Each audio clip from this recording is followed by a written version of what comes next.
Salut à tous, ici Michael, j'espère que vous allez bien. Nous sommes jeudi, qui dit jeudi dit tuto express. Aujourd'hui, on va voir comment réaliser la fenêtre que vous avez sous les yeux. Alors surtout la partie modélisation avec un bevel un petit peu particulier. C'est une question qui m'a été posée en Weekly Blender et je la trouvais relativement intéressante. Donc on va surtout s'attarder sur la modélisation et ensuite on fera le matériau de vitre très rapidement. Celui du bois, c'est le même exactement que le tonneau, donc je vous conseille de vous référer à la vidéo si jamais vous ne l'avez pas vu. Je mettrai le lien dans la description. Sinon, vous pouvez aller sur le site CC0 Texture qui a été renommé. Maintenant, je ne sais plus exactement le nom, mais vous pouvez toujours trouver les textures dessus, libres de droit, gratuites et que vous pouvez utiliser pour vos projets. C'est de là que vient le bois. On avait mélangé un petit peu tout ça. On verra ça aujourd'hui. Mais voilà. Donc, c'est surtout la partie, comme j'ai dit, modélisation qui nous intéresse, avec notamment, ce sont des formes très simples, mais ça permet de mettre en application plein de petits outils qu'on a vus notamment lors de la formation sur un sujet relativement concret et pratique. Donc je vais partir d'un cube de base et je vais changer un petit peu sa forme. Je vais l'écraser en SY comme ceci. Je vais augmenter un petit peu sa hauteur SZ, voilà, pour avoir à peu près quelque chose qui ressemble à ça. Et là, on va dire qu'on a notre forme de fenêtre. Je vais passer en mode édition. Très important, je vais appliquer l'échelle en Object Mode, CTRL A, Scale. Sinon, je vais avoir des soucis ici. Je vais sélectionner avec Shift mes deux faces opposées. Je peux passer en vue de face avec 1. Je vais appuyer sur I pour avoir quelque chose qui ressemble à peu près à ça. Et là, je peux faire un clic droit, Bridge Faces. Alors, si je n'avais pas appliqué correctement mon échelle, je l'aurais vu très rapidement parce qu'on n'aurait pas eu la même taille ici en largeur qu'en hauteur au moment de mon insertion. Donc, c'est quelque chose où il faut faire très attention, donc toujours appliquer les échelles, notamment quand on va faire des insertions. Et également, là, je vais faire un petit bevel, donc je vais sélectionner, hop là, c'est le parti là. Je vais faire CTRL B et je vais faire un bevel qui va à peu près jusqu'ici, voilà, comme ça. Et maintenant, ça va se passer en bas à gauche. Hop là, je disparais, c'est de la magie. J'appuie sur Bevel et là, j'ai plusieurs paramétrages qui s'offrent à moi. Je vais aller dans le Profile Type, je vais cliquer sur Custom et automatiquement dans le Preset, je vais prendre le Cornice Molding. Et vous voyez que ça fait vraiment une moulure qu'on peut retrouver sur les fenêtres. On n'a aucune modification de ma vue 3D, c'est normal, c'est parce que j'ai pas assez de subdivision. Donc en segment, en haut à gauche, je vais mettre 36, Entrée. Et là, je vais avoir une jolie forme qui ressemble à ceci. Et je peux rafficher ma caméra. Donc maintenant, je peux faire clic droit, Shade Smooth pour vraiment adoucir ceci parce que par défaut, vous voyez, on était en flat, donc je voyais toutes les faces, c'est pas top. Clic droit, Shade Smooth et bien évidemment, on a des soucis d'affichage, c'est normal, c'est à cause de, vous savez, d'un certain angle où Blender, il sait pas comment déterminer s'il doit faire du flat ou du smooth. Donc je vais aller dans Add Modifier et je vais mettre du Edge Split qui est situé ici. Et là, on est pas mal.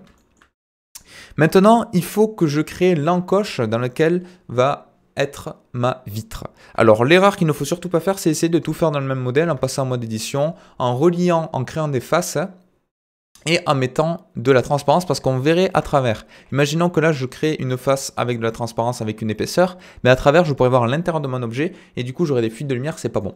Donc je vais passer en mode édition, je vais faire CTRL R sur le milieu comme ceci et là je vais créer avec deux subdivisions l'épaisseur de ma fenêtre comme je le souhaite, à peu près comme ça. Je vais passer en sélection de face. Avec Alt, je vais sélectionner tout le tour, comme ceci. Et là, j'aimerais bien faire une extrusion de manière proportionnelle le long de mon objet en intérieur. Donc, je vais faire Alt-E, et c'est du E long normal, ce qui nous intéresse. Vous voyez que là, je vais pouvoir creuser. Et c'est ici que va venir se loger ma vitre. Alors là, j'ai plusieurs possibilités. Je pourrais dupliquer ceci, créer un cube à part entière pour le mettre dans un autre objet. Moi, le but de la vidéo, c'est de vous montrer le plus de fonctionnalités possible. Donc, ce que je vais faire, c'est pas la méthode la plus pratique, mais je vais dupliquer ceci avec Shift-D. Vous voyez, comme ça, j'ai vraiment mes faces qui sont indépendantes. Échappe pour l'annuler. Là, j'ai deux faces qui sont superposées, donc c'est pas bon. J'appuie sur P et je fais Selection. Et automatiquement, du coup, il m'a séparé ces faces-là, mais j'ai toujours les mêmes qui sont présentes dans l'autre objet, donc ça, c'est très pratique. Et maintenant, je peux passer en mode édition. Je vais un petit peu réduire la taille de ceci pour éviter d'avoir des faces superposées. Et très facilement, je peux avec Alt sélectionner les faces, les arêtes du fond, appuyer sur F. Et devant, pareil, sélectionner toutes les arêtes de devant. Alors, c'est celle que j'ai faite déjà. Alors, qu'est-ce que j'ai fait? Attendez. Attendez. J'ai croisé peut-être?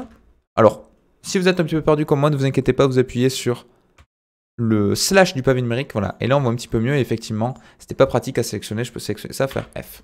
Alors, des fois, quand on fait ça, on a des petits soucis d'orientation de normal. Donc, je peux cliquer sur Face Orientation. Et là, vous voyez qu'effectivement, on a un gros souci. C'est qu'elles sont vers l'extérieur.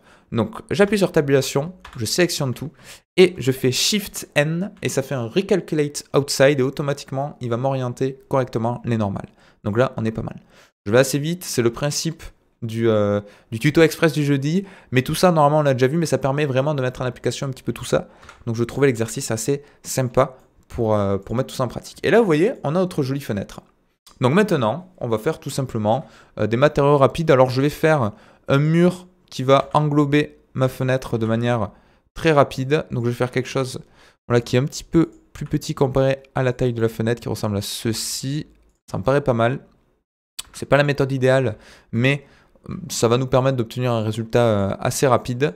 Donc je vais prendre ça, je vais faire un Alt-E, Individual Faces, voilà, comme ceci, pour avoir une sorte de mur. Et maintenant, je fais pareil des deux côtés opposés.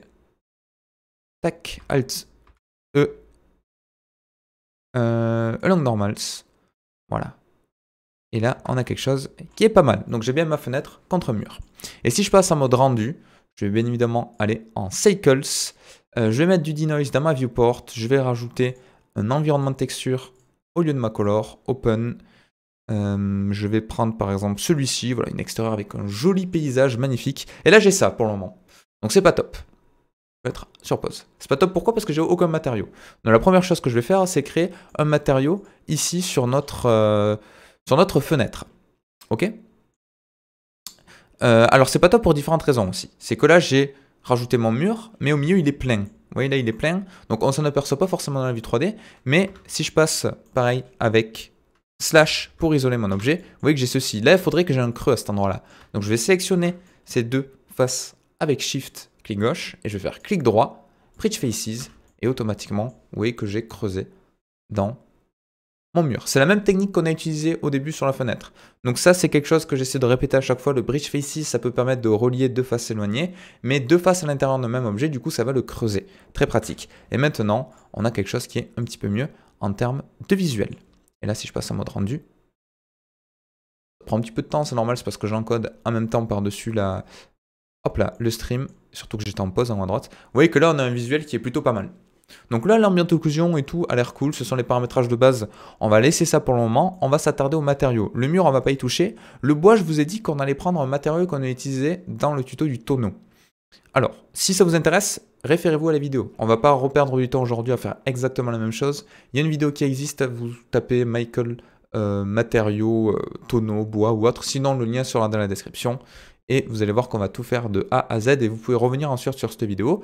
Moi, je veux importer ce matériau. Comment on fait? Je vais faire File, Append. Je vais chercher directement mon projet tonneau qui est ici. J'ouvre mon point blend, je l'explore entre guillemets, puis je vais aller dans Material et c'est le matériau ici, Append. Et maintenant, automatiquement, si je sélectionne mon objet que je vais dans les matériaux, il est présent juste ici. Et si je passe à mode rendu, vous voyez que c'est la magie.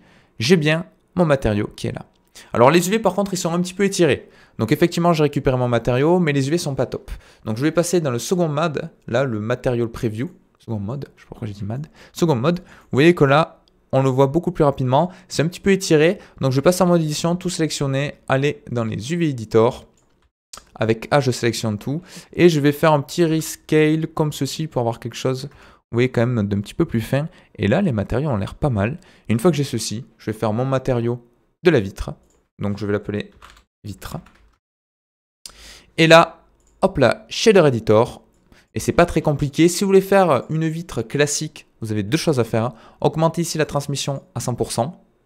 Baisser un petit peu la roughness. Et là, on a une vitre qui est pas mal. Dernière chose également, l'IOR, l'indice de réfraction. Le vert, c'est plutôt aux alentours de 1,5 plutôt qu'un 45. Et là, on a quelque chose qui est mieux. Si vous voulez faire un petit peu comme je vous ai montré dans l'exemple au début et rajouter un petit peu de la saleté sur la vitre, vous pouvez rajouter, une fois n'est pas coutume, du Musgrave. Avec CTRL-SHIFT-clic gauche, si vous avez activé le Node Wrangler, automatiquement ça va vous relier au fond. Et vous pouvez jouer sur les paramétrages d'échelle, de détail, de dimension. Voilà, par exemple, imaginons que je veuille quelque chose qui ressemble à ceci avec un petit peu de saleté à ces endroits-là. Tac. Je peux également rajouter une map range pour changer un petit peu tout ça. Moi, sachant que l'objectif c'est d'avoir une roughness très basse, j'aimerais bien avoir quelque chose de très foncé partout avec une petite éclaircie ici. Donc on va surtout jouer avec la valeur to max. Vous voyez que je vais mettre par exemple à peu près comme ça. Là, on a très faible variation, mais je pense que ça va suffire si je le relie directement à la roughness. Alors en temps réel, on ne va pas avoir la réfraction. Hein. Vous voyez là, on voit quasiment pas de changement, mais en mode rendu, on risque de voir des petites variations de reflets. Je vais augmenter un petit peu cette valeur-là. Alors vous voyez, si j'augmente trop, forcément, on voit des taches directement sur ma vitre. Donc il faut trouver le bon compromis. Voilà, donc là, ça me paraît pas mal. On a quelque chose qui, vous voyez, quand je bouge, on a des petits reflets ici qui peuvent être assez sympas. Alors c'est peut-être un petit peu trop fort même. Tac. Également le from max. Là, je peux changer un petit peu toutes ces valeurs-là pour avoir quelque chose d'un petit peu plus sympa en termes de rendu. Mais voilà. Là, on a quelque chose qui est pas mal. On a toujours de la transmission, mais avec une roughness un petit peu plus supérieure. Du coup, ça rajoute cet effet de flou. Et là, c'est pas mal. On a des petites taches sur le... Vous voyez, on le voit surtout sur les reflets là. Donc ça rend assez bien. Sinon, vous pouvez jouer directement sur le niveau de transmission. Mais là, ça permet d'avoir de la transmission partout sur ma vitre et d'avoir des petites variations. Donc c'est un principe très rapide. Hein. Là, avec le map range et le mask grave, normalement, on passe un petit peu plus de temps dessus. Mais le but du tuto, c'était vraiment de vous rappeler un petit peu le bevel avec les paramètres, les profils custom qui présentent directement pour avoir cette sorte de moulure sur le bord qui est très rapide. Le bridge faces pour relier des faces et pour creuser l'intérieur d'un objet qu'on a utilisé 2 fois, à la fois sur la vitre et également sur le mur du fond. La duplication de face à l'intérieur au sein de même objet et ensuite l'isoler avec P selection pour le convertir en fait dans un nouvel objet, remplir des faces avec F et faire des matériaux très rapides pour obtenir l'effet que vous avez sous les yeux.